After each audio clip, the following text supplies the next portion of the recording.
156 acres లో spread అయి ఉన్న ఈ temple world largest Hindu temple.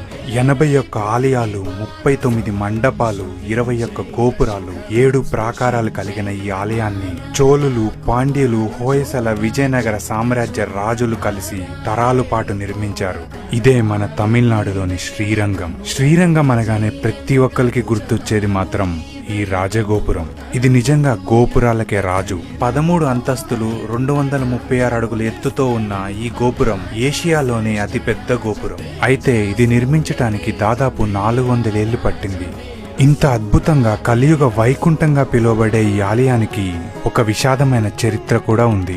13th సెంచరీలో Alauddin Khilji general అయిన మాలిక్ కఫూర్ ఈ గుడిపై దాడి చేశాడు. ఇక్కడి భక్తులు, పూజారులు ఉత్సవ విగ్రహాన్ని తిరుపతిలో దాచి వీరిపై పోరాడారు. అలా గుడి మొత్తం రణరంగంలా మారి దాదాపు